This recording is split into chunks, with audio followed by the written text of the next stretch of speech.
রোজই একরকমভাবে ডিমের ঝোল বা ডিমের কারি না খেয়ে একদিন যদি একটু অন্যভাবে ডিমের রেসিপি করে খাওয়া যায় তাহলে কিন্তু মন্দ হয় না।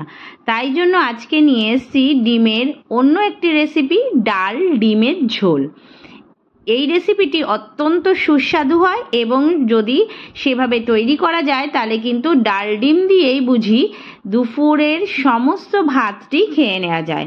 ভারতবর্ষে ভারতনগরের ততুল্লার পক্ষ থেকে সবাইকে স্বাগত জানিয়ে আজকে তৈরি করছি ডাল ডিমের রেসিপি। এখানেই আমি নিয়ে নিয়েছি ডিমগুলো আগে থেকে আমি সেদ্ধ করে নিয়েছি এবং আলুও আমি কুকারে একটা সিটি দিয়ে সেদ্ধ করে রেখেছি। এইবারে দেখাচ্ছি এর সঙ্গে কি ব্যবহার করব। এর সঙ্গে নিচ্ছি আমি এখানে 1 কাপ মতন মুসুরির ডাল এবং হাফ কাপ মতন মুগ ডাল। যদিও বলে রাখি আপনারা কিন্তু পছন্দ অনুযায়ী আপনাদের ডাল নিতে পারবেন। এবারে গ্যাসটা জ্বালিয়ে কড়াইটা গরম করতে দিই এবং আমি এখানে ডিমগুলো আস্তে আস্তে তেল গরম হয়ে গেলে ভেজে নেব।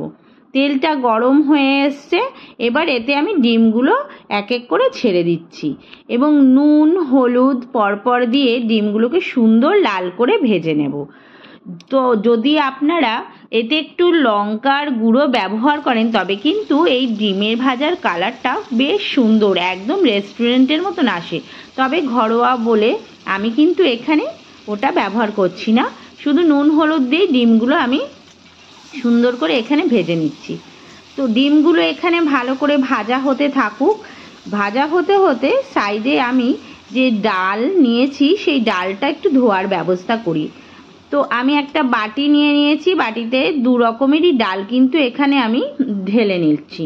ঢেলে এগুলোকে একটুখানি জল দিয়ে ভালো করে একদম সুন্দর করে ধবধবে করে ধুয়ে নিতে হবে, যতক্ষণ না ডালে নোংরা জল থাকছে, মানে ডালটা সাদা সাদা থাকতে ধুয়ে নিতে হবে। ওদিকে আমার ডিমগুলো ভাজা হয়ে গেছে, আমি ডিমগুলো সমস্ত তুলে নেব। ডিমগুলো তুলে ওই একই কড়াইতে আমি এবার আলুগুলো দিয়ে ভেজে নেব। আর আলুগুলো কিন্তু আমার কুকারে আগে থেকেই একটু সেদ্ধ করা। একইভাবে নুন হলুদ দেব এবং নুন হলুদ দিয়ে আমি আলুগুলোকেও এখানে বেশ সুন্দর করে লাল লাল করে একটু ভেজে নেব। আলু আর ডিম ভাজা হয়ে গেল, এবারে আস্তে আস্তে করে এই আলুগুলোকেও কিন্তু তুলে নেব। ডাল ডিমের এই রেসিপিটা কিন্তু অত্যন্ত সহজ, ঘরোয়া উপকরণ দিয়েই কিন্তু তৈরি হয়ে যায়, খেতে কিন্তু ভীষণ সুস্বাদু। একবার কিন্তু অবশ্যই তৈরি করবেন। ওই একই কড়াইয়ে আমি আবার তেল দিয়ে দিলাম গ্রেভির জন্য। এই তেলটা কিন্তু সম্পূর্ণ গ্রেভির জন্যই দিলাম, একটু বেশি করে তেল দিলাম যাতে ভালো হয়। তেল গরম হলে এবার এতে একে একে দিয়ে দিচ্ছি 3-4টে শুকনো লঙ্কা এবং তারপরে দিচ্ছি 2টো তেজপাতা, 2 টুকরো দারচিনি এবং 7-8টা এলাচ আমি একটু ফাটিয়ে নিয়ে দিয়েছি। তাতে কি হয়, তেলের মধ্যে এলাচের গন্ধটা সুন্দরভাবে হবে। এবার এই মশলাটাকে হালকা একটু ভাজা ভাজা করে নেব যতক্ষণ না গন্ধটা ভালো আসছে। এই মশলাটা সুন্দর ভাজা ভাজা হয়ে গেলে এবার এতে দিয়ে দেবো 1 চামচ ভরে গোটা জিরে। গোটা জিরে দিয়ে জিরেটাকেও কিন্তু এই মশলার সঙ্গে একটু ভাজা করব। আবার বেশি ভাজা করলে কিন্তু জিরেটা পুড়ে যাওয়ার সম্ভাবনা আছে, সুতরাং জিরেটা কিন্তু একটু লক্ষ্য রেখে ভাজতে হবে। সমস্ত মশলা থেকে ভালো ভাজা গন্ধ বেরোলে দিয়ে দেব 2টো বড় সাইজের পেঁয়াজ কুচি করে এখানে আমি দেব। এই পেঁয়াজটাকে দিয়েও ভালো করে ভাজতে হবে। পেঁয়াজের যদি মনে করেন যে পেঁয়াজটা একটু তাড়াতাড়ি ভাজবেন, একটু নুন দিয়ে দেবেন। এখন দিয়ে দিচ্ছি আদা রসুনের, এটা কিন্তু আমি পেস্ট পুরোপুরি বানাইনি, এটাকে আমি ভালো করে থেতো করে নিয়েছি একটা হামনদিস্তায়, সেইভাবেই থেতো করে আদা রসুনের পেস্টটা দিয়ে সমস্ত মশলা ভালো করে একটু হালকা করে হাতে ভেজে নেব।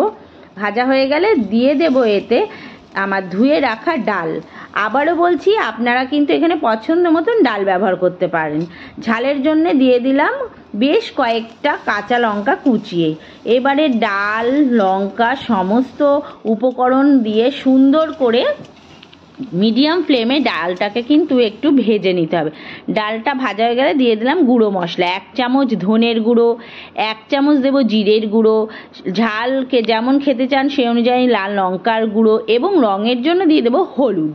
দিয়ে সমস্ত কিছু দিয়ে আবার ভালো করে ডালটা মশলাটা একটু কষিয়ে নেব।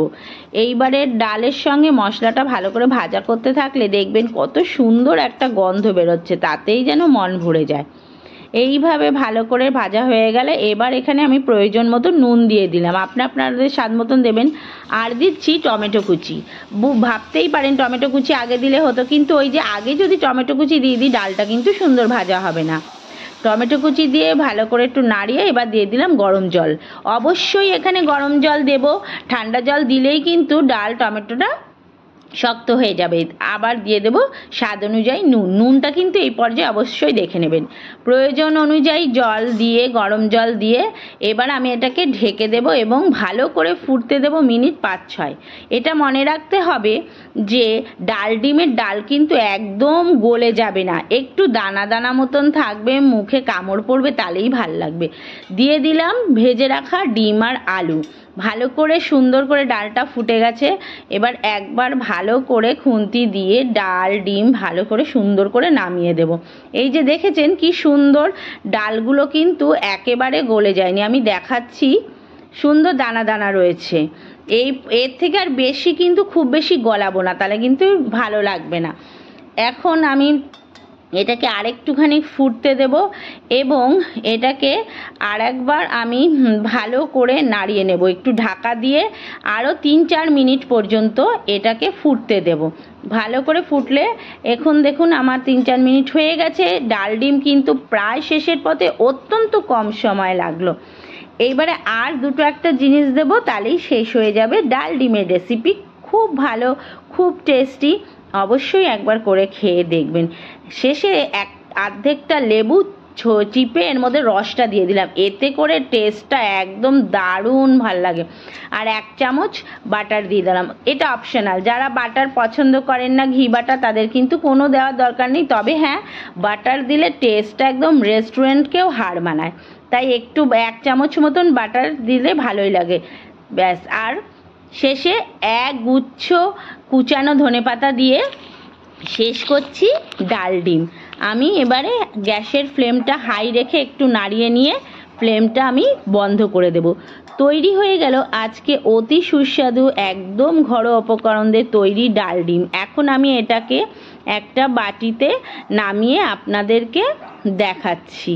ডাল ডিম এই রেসিপিটা যদি আপনাদের ভালো লেগে থাকে তাহলে চ্যানেলটি সাবস্ক্রাইব করবেন, বন্ধু বান্ধবের সঙ্গে শেয়ার করবেন এবং লাইক করতে ভুলবেন না। তা ডাল ডিমের এই রেসিপিটি যে শুধুমাত্র ভাত দিয়ে খেতে ভালো তা নয়, আপনি রুটি পরোটার সঙ্গেও কিন্তু এই রেসিপিটা ভীষণ ভালো। তাহলে আজকের মতন আসছি, ফিরবো আর একটা নতুন রেসিপির সঙ্গে। সকলকে নমস্কার জানাই, আর আশা করি সকলেই সুস্থ আছেন, ভালো আছেন।